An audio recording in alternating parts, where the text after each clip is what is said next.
Well, in a horrifying case in Noida, a 28-year-old woman named Nikki was allegedly set ablaze by her husband and in-laws in Sirsa village over a dowry demand of rupees 36 lakhs.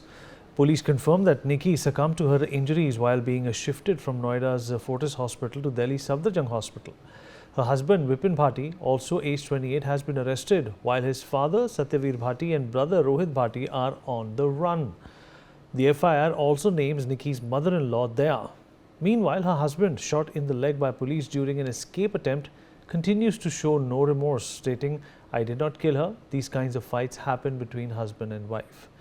The case has thrown up several chilling details, including the fact that Nikki's 6-year-old son was witness to his mother, I beg your pardon, being set on fire.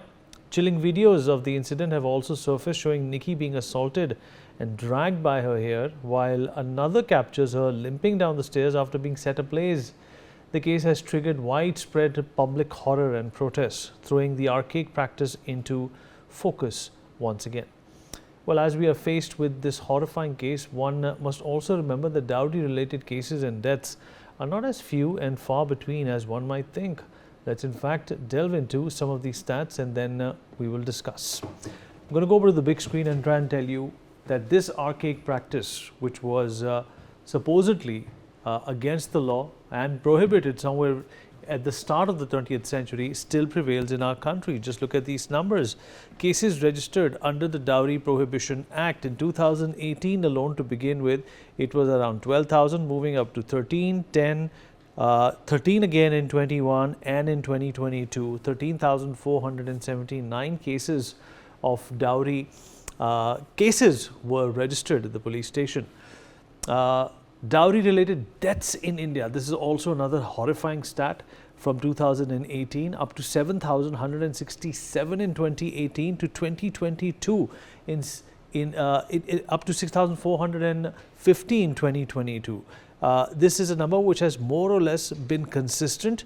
And these are some of the deaths which have been registered. I'm sure there is a plethora of cases, a cornucopia of cases which do not get registered and reported because of intimidation or fear or for something worse happening.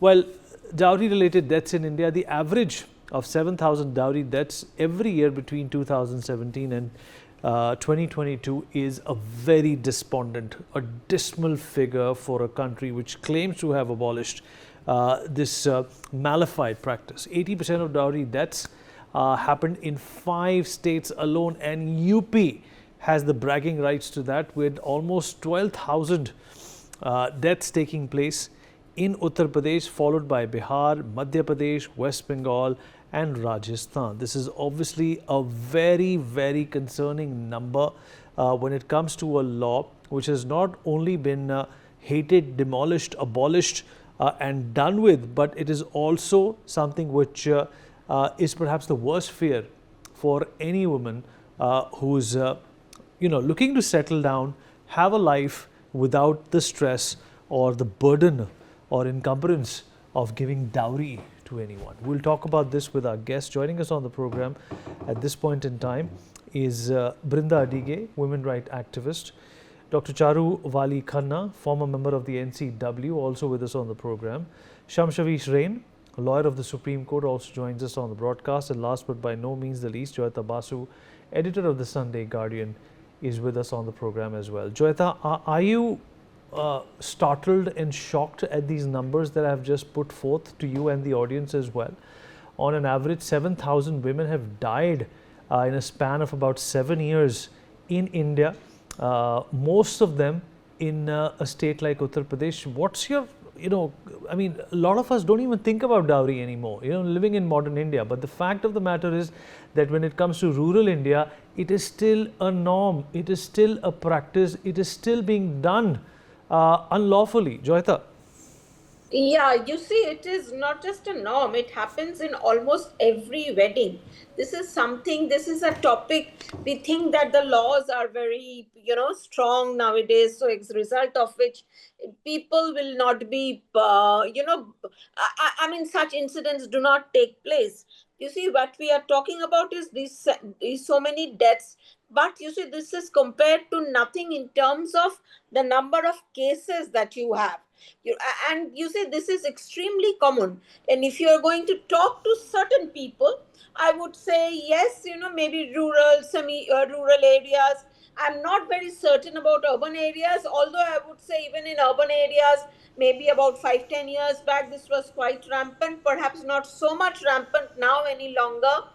But if you go to the semi-rural areas and then you talk to, say, for example, your office staff, the fourth class staff, if you're going to talk to them, they talk in terms of we have to give 3 lakh to dena padega didi, dahej to dena padega, 10 lakh dena padega, 3 lakh dena padega.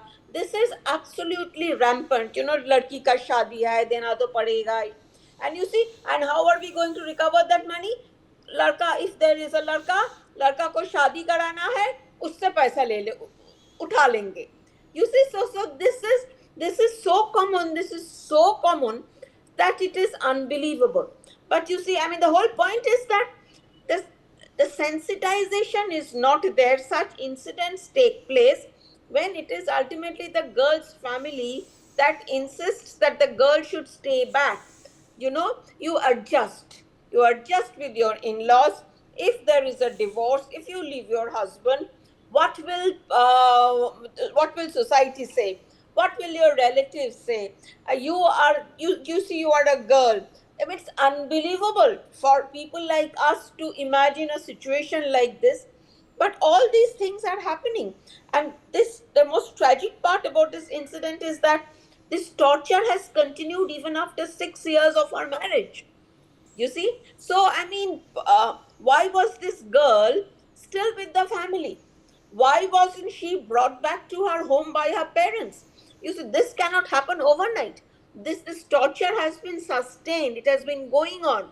So, unless and until you can have laws, but unless and until the mindset changes, nothing changes. For more such videos, subscribe to the NewsX YouTube channel, hit the bell icon.